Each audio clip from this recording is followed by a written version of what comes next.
ప్రార్థన చేసుకొని దేవుని యొక్క వాక్యాన్ని విందాం. ఈ సాయంకాల సమయంలో దయచేసి ప్రతి ఒక్కరూ తరల వంచి కళ్ళు మూసుకున్నట్టయితే ప్రార్థన చేసుకుందాం. ప్రార్థన. పరిశుద్ధుడు అయినటువంటి తండ్రి, నీ కొందనాలు, కృతజ్ఞతాస్తుతులు. ఈ సాయంకాల సమయంలో నీ వాక్యంలో నుండి నీ ఆత్మ సహాయంతో నాతోనూ మాతోనూ మా అందరితోనూ తేటగా సూటిగా మాట్లాడి సహాయం చేసి కృప చూపించి నీ వాక్యంలో ఉన్నటువంటి నాయన విషయాలను మాకు నీ ఆత్మ ద్వారా మీరు జ్ఞానమే ఉన్నారు. అందుని బట్టి స్తోత్రాలు, వందనాలు. ప్రభా, నీ జ్ఞానంతో ప్రభా మీరే తెలియజేయండి. ప్రభా మీరే మాట్లాడమని, కృప చూపించమని, కనికరించి సహాయం చేయమని యేసుక్రీస్తు నామములో అడుగుతున్నాను తండ్రి. ఆమేన్. Thank you Jesus. ఆమేన్. దేవుని యొక్క వాక్యాన్ని విందాం. ఈ రాత్రికాల సమయంలో పరిశుద్ధ గ్రంథంలో నుండి కీర్తన గ్రంథము 139వ కీర్తన చదువుకుందా. 14వ చరణం. నీవు నన్ను కలుగు చేసిన విధము చూడగా ఆశ్చర్యము నా భయమును ఆశ్చర్యము నాకు పుట్టుచున్నవి. అందును బట్టి నేను నీకు కృతజ్ఞతాస్తుతులు చెల్లించుచున్నాను. దావీదు గారు ఈ కీర్తనలో నీవు నన్ను కలుగు చేసిన విధము చూడగా భయమును ఆశ్చర్యము నాకు పుట్టుచున్నవి అని అన్నారు. దేవుడు మానవుని కలుగు చేసినటువంటి విధము చూసినప్పుడు మొట్టమొదటిగా భయము, రెండవదిగా ఆశ్చర్యము మనిషికి కలుగుతున్నవి. ఎందుకని?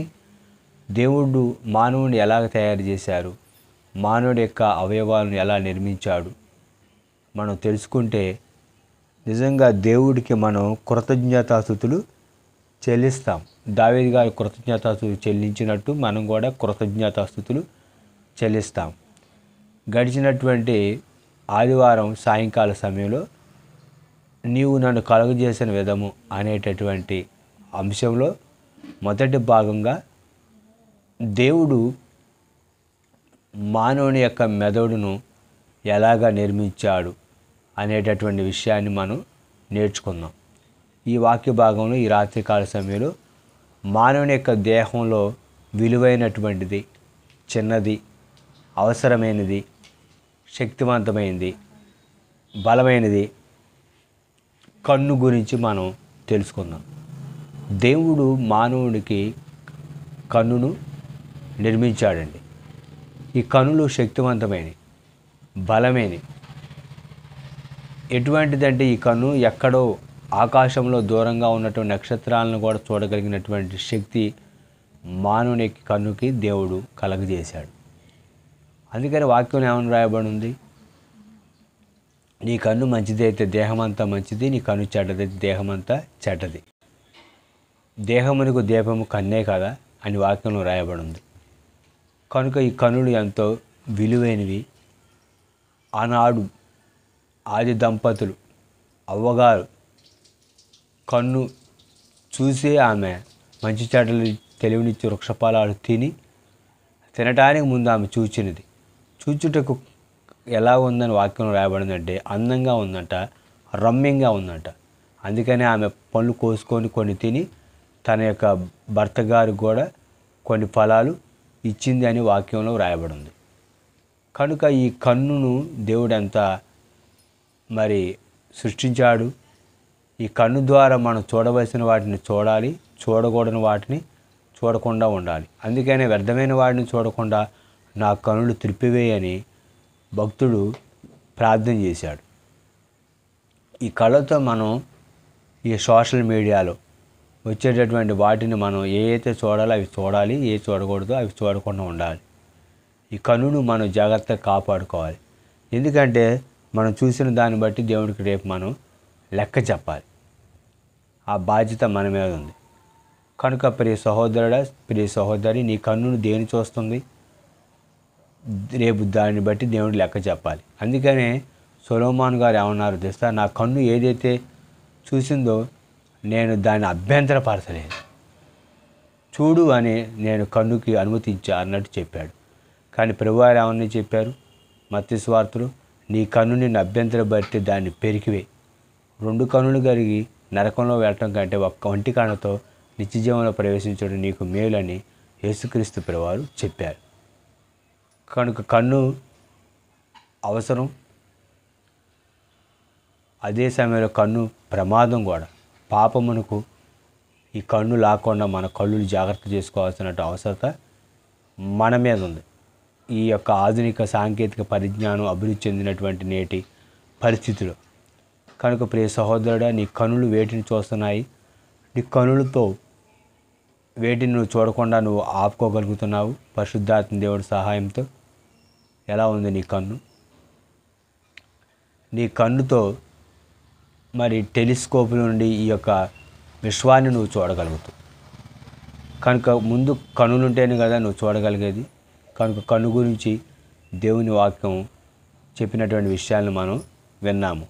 అదే సమయంలో కన్ను గురించి మరిన్ని విషయాలు కొన్ని విషయాలు మనం తెలుసుకుందాం. వినండి జాగ్రత్తగా. ఈ యొక్క రాత్రికాల సమయంలో మానవుని యొక్క దేహంలో కన్ను అనేది ప్రధానమైనది.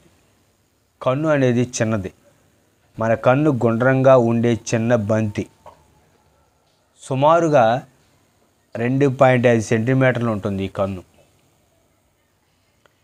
కార్నియా, ఇది కన్ను ముందు యొక్క కవచం. బయట నుండి వచ్చే కాంతి కన్ను లోపలికి మలచటం, అంటే దాని అర్థం ఫోకస్ అన్నమాట, అంటే దృష్టి కేంద్రీకరించటం. ఇది కెమెరా లెన్స్ ముందున్న గాజు పొరలాగా ఉంటుందన్నమాట. కెమెరా ముందు ఎలాగ ఉంటుంది లెన్సు, అలాగ గాజు పొరలాగా ఇది ఉంటుంది. తర్వాత రెండో భాగం ఏంటంటే ఐరిస్. ఇది కన్నుకు రంగు ఇచ్చే భాగం. మధ్యలో పూపిల్ అనే రంధ్రం ఉంటుంది. దీని పని ఏంటంటే ఎంత కాంతి లోపలికి రావాలో ఇది నియంత్రించిద్ది అన్నమాట. మూడో విషయం ఏంటంటే లెన్స్. ఇది ప్యూపిల్ వెనక ఉండే పారదర్శక గ్లాసు ముక్కలాగా ఉంటుంది. దీని పని కాంతి రాసులను మలచి స్పష్టమైనటువంటి చిత్రం దీన్ని రెటీనా పైన పడేలా చేయటం. ఇది కెమెరాలోని ఫోకస్ లెన్స్ లాగా పనిచేస్తూ ఉంటుంది అన్నమాట. తర్వాత రెటీనా. ఇది కన్ను వెనక భాగంలో ఉండే సున్నితమైనటువంటి స్కిన్. ఇందులో రోడ్స్ మరియు కాన్స్ అనే ఫోటోరిస్టిక్ కణాలు ఉంటాయి. రోడ్స్ తక్కువ కాంతిలో రాత్రి చూడటానికి, కోన్స్ రంగులు మరియు స్పష్టమైనటువంటి దృశ్యం కోసం. రెటీనాలో పడినటువంటి కాంతి సిగ్నల్గా మారి ఆప్టికల్ నర్వ్ ద్వారా మెదడుకు చేరతాయి. తర్వాత ఆప్టిక్ నర్వ్ కన్ను నుండి మెదడుకు సమాచారం తీసుకెళ్లే డేటా కేబుల్. ఇమేజ్ అసలు కన్నులో చూడబడదు. అంటే ఇమేజ్ అంటే చిత్రం అనేది కన్నులో చూడబడదు. అది మెదడులోని ప్రాసెస్ అర్థమవుతుంది అన్నమాట. మెదడులో దానికి అర్థమైంది. అప్పుడు మెదడు నుంచి కంటికి సిగ్నల్స్ వస్తే అప్పుడు ఆ దృశ్యం అనేది మన కంటికి కనపడింది. అదనమాట అసలు విషయం. కన్ను ఎలా పనిచేస్తుంది? వెలుతురు వస్తువు నుండి ప్రతిబింబించి మన కార్నియాపై పడుతుంది. కార్నియా కాంతిని వంచి లెన్స్ వైపు నడిపిస్తుంది. ఐరిస్ కాంతి పరిమాణాన్ని సర్దుతుంది. లెన్స్ కాంతి మరింత ఫోకస్ను రెటీనాపై స్పష్టంగా చిత్రంగా చూపిస్తుంది. రెటీనాలోని రోడ్స్ మరియు కోన్స్ కాంతిని ఎలక్ట్రికల్ సిగ్నల్స్గా మారుస్తాయి. ఆప్టిక్ నర్వ్ ఆ సిగ్నల్స్ను మెదడులోని విజువల్స్ పంపిస్తుంది. మెదడు ఆ సిగ్నల్స్ను ప్రాసెస్ చేసి మనకి ఒక బొమ్మగా చూపిస్తుంది అన్నమాట. అది కన్ను గురించినటువంటి విషయాలను మనం నేర్చుకోవచ్చు. మన కన్నులు సుమారు 1 కోటి రంగులు గుర్తిస్తాయి. తర్వాత రెటీనాలోని సుమారుగా 1200 మిలియన్స్ రోడ్స్ మరియు తర్వాత కంటిని మెదడు ప్రతి సెకనుకు సుమారుగా 50 సార్లు అప్డేట్ చేస్తుంది. కంటిని ఎప్పటికప్పుడు దాన్ని అప్డేట్ చేస్తుంది. ఏడిది అప్డేట్ చేసేది అంటే మెదడు అప్డేట్ చేస్తుంది. కన్ను కండరాలు మన శరీరంలో వేగంగా కదిలే కండరాలు. కన్నులో ఉన్నటువంటి కండరాలు మన శరీరంలో వేగంగా కదులుతాయి. అందుకే చూడండి, ఏదైనా చూసినప్పుడు వెంటనే మనం స్పందించడం కారణం ఏంటంటే కన్నులో ఉన్నటువంటి కన్నుల ద్వారా మరి ఆ యొక్క నరాలు మెదడుకు చేరినప్పుడు వెంటనే కన్ను స్పందించడం జరుగుతుంది. కనుక అంటే ఉదాహరణకి నేను ఒక విషయం చెప్తాను మీకు. ఉదాహరణకి దోమ కొడతా ఉందనుకోండి, ఆ దోమ కొడుతున్న విషయం కన్ను చూసిందనుకోండి, వెంటనే కన్ను నుండి సిగ్నల్స్ మెదడుకు చేరి వెంటనే మెదడు నుండి సిగ్నల్స్ చెయ్యికి చేరినప్పుడు వెంటనే చెయ్యి ఆ దోమ ఎక్కడైతే కుడుతుందో ఆ దోమను ఉన్నటువంటి ప్రాంతం మీద వెంటనే చేతితో దాన్ని చంపడం జరుగుతుంది.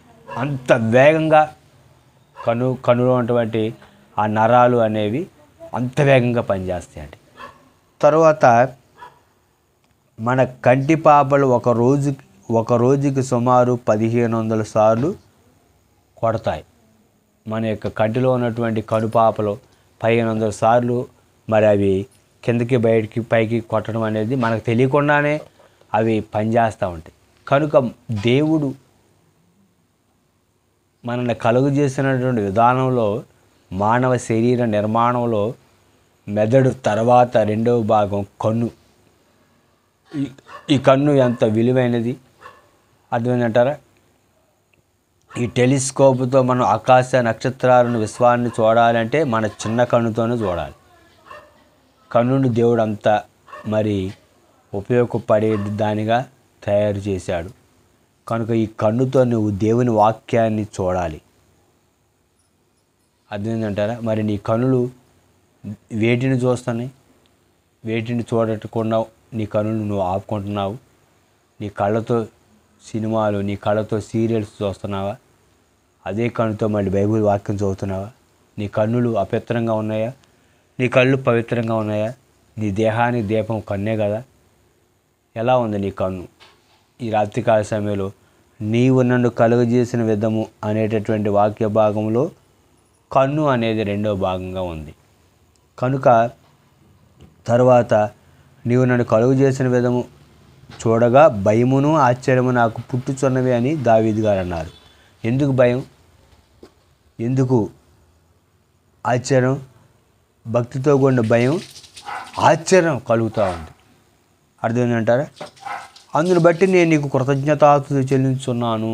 అందుని బట్టి నీకు కృతజ్ఞతాస్తుతులు చెల్లించున్నాను అని దావీదు గారు అన్నారు. మరి రాత్రి మనం దేవునికి కృతజ్ఞతాస్తుతులు చెల్లిస్తున్నామా?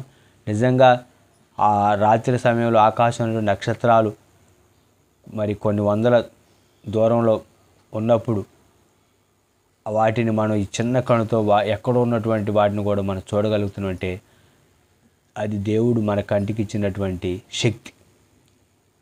అందును బట్టి దేవుడికి కృతజ్ఞతాస్తుతులు చెల్లించవలసినటువంటి అవసరత ఎంతైనా ఉంది. కనుక నీవు నన్ను కలుగు చేసిన విధం అనేటటువంటి వాక్య భాగంలో అంతకుముందు నన్ను నిర్మించిన వాడు నీవే అనేటటువంటి వాక్యాన్ని మీరు వింటే మరి మానవుడి యొక్క తల్లి గర్భంలో ఎలాగ దేవుడు నిర్మించాడు మానవుడిని అనే విషయాన్ని మీరు తెలుసుకుంటే అది విని దాని తర్వాత నీవు నన్ను కలుగు చేసిన విధము అనేటటువంటి వాక్య భాగంలో మొదటి భాగంగా మానవుడి యొక్క మెదడు గురించి మనం తెలుసుకొని రెండవ భాగంగా మనం ఈ వారం కన్ను గురించి మనం నేర్చుకున్నాం. కనుక తర్వాత భాగం వచ్చే ఆదివారం మనం చెవి గురించి మనం మరి చెవి ఎలా పనిచేస్తుంది ఏంటి అనే విషయాలను లేఖనంలో నుంచి లేఖనానికి మనం నేడున్నటువంటి ఆధునిక టెక్నాలజీని ఉపయోగించి అంటే నేర్చుకొని కన్ను ఎలా పనిచేస్తుంది ఏంటి అనేది మనం తెలుసుకున్నట్టయితే వాక్యాన్ని దీంతో జత చేసి చూసినట్టయితే మనకు అప్పుడు అర్థమవుతుందండి. అంతేగాని ఏదో మన వాక్యం చదివు నీవు నాకు కలుగు చేసిన విధము చూడగా భయము ఆశ్చర్యం నాకు పుట్టుతున్నవి. ఎందుకు భయం పుట్టుతుంది, ఎందుకు ఆశ్చర్యం పుట్టుతుంది అనేది ఎలా తెలిసిద్ది? తెలుసుకున్నప్పుడు నేర్చుకున్నప్పుడే దాని విలువ తెలిసినప్పుడే మనకు తెలిసిద్ది. కనుక ప్రభు చిత్తమైతే మరి వచ్చే ఆదివారం మనం చెవి గురించి మనం నేర్చుకుందాం. నీవు నన్ను కలుగు చేసిన విధము అనేటటువంటి వాక్య భాగంలో భాగంగా దేవుని యొక్క వాక్యాన్ని వినండి, ఆత్మీయంగా అనేక సత్యాలు తెలుసుకోండి. మా యొక్క మోస్ట్ హై ఫెలోషిప్ అని యూట్యూబ్ ఛానల్ లైక్ చేయండి, వాక్యాన్ని షేర్ చేయండి, సబ్స్క్రైబ్ చేసుకోండి. మరిన్నటువంటి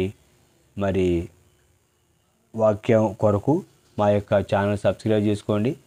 మరొక వీడియోతో మీ ముందుకు, అంతవరకు ప్రభు అయిన యేసుక్రీస్తు కృప మనకు తోడే ఉండి నడిపించును గాక. ప్రభు పేరట అందరికీ వందనాలు. ప్రార్థన చేస్తున్నాం. తల ఉంచి కళ్ళు మూసుకున్నట్టయితే, నీవు నన్ను కలుగు చేసిన విధం అనేటటువంటి వాక్య భాగంలో ఈ రాత్రి కన్ను గురించి మనం లేఖన భాగంలో అనేక విషయాలు నేర్చుకుందాం. కనుక దాని కొరకు ప్రార్థించేద్దాం. సొలొమోను గారు తన కన్ను ఏది చెబితే దాన్ని చూశారు. నా కన్ను నేను అభ్యంతరపరచలేదు అని ప్రసంగి గ్రంథంలో చెప్పారు. కానీ యేసుక్రీస్తు ప్రభు, సొలొమోను కంటే జ్ఞానం కలిగిన యేసుక్రీస్తు ప్రభు, మనం ఆరాధించే యేసుక్రీస్తు ప్రభు దేవుడు, నీ కన్ను నిన్ను అభ్యంతరపరిస్తే దాన్ని పెరికి వేసుకో. అంతేగాని సొలొమోను లాగా అన్నీ చూడొద్దు. నీ కన్ను చూసిన దాన్ని బట్టి రేపు నువ్వు దేవుని లెక్క చెప్పాలని వాక్యంలో రాయబడింది. కనుక నీ కన్నును కాపాడుకో. ఈ లోకంలో రేపు మనోనేత్రాలతో, ఆత్మీయ నేత్రాలతో పరిశుద్ధుడు నీతిమంతుడైన ప్రభువుని చూడాలి. కనుక అటు నిరీక్షణ కలిగి మనం, ప్రభువు నీ కొరకు ప్రాణం పెట్టి రక్తం కార్చారు, నిన్ను రక్షించారు కాబట్టి ఈ యొక్క కనులతో కాకుండా మనోనేత్రాలతో, మనసుతో ప్రభువుని చూసేవారుగా మనం ఉందాం. అటు కృప దేవుడు అనుగ్రహించిన కాక ఆమెను ప్రార్థిస్తున్నాం. తల ఉంచి కళ్ళు మూసుకున్నట్లయితే, పరిశుద్ధ తండ్రి, నీవు నన్ను కలుగు చేసిన విధం అనేటటువంటి అంశంలో రెండవ భాగంగా ఈ రాత్రి కన్ను గురించి అనేక విషయాలు తెలియజేస్తున్నందుకు స్తోత్రం.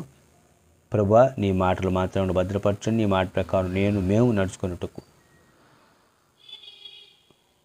మాకును సహాయం చేయండి. విన్న వాక్యాన్ని మాత్రం భద్రపరచమని మా ప్రభువును, మా రక్షకుడు, పరిశుద్ధుడు యేసుక్రీస్తు నామమున నడుచున్నాను తండ్రి, ఆమేన్. మరి తండ్రి దేవుని ప్రేమ, యేసుక్రీస్తు కృప, పరిశుద్ధాత్మను మన బలపరచును గాక, ఆమేన్. మా యొక్క ఛానల్ లైక్ చేయండి, వాక్యాన్ని షేర్ చేయండి, సబ్స్క్రైబ్ చేసుకోండి. మీ యొక్క ప్రార్థన అవసరాలు స్క్రీన్ మీద వస్తున్నటువంటి మా నెంబర్కి మీరు ఫోన్ చేయండి. ప్రభు కృప మనందరికి తోడే ఉండి నడిపించును గాక, ఆమేన్. అందరికీ వందనాలు.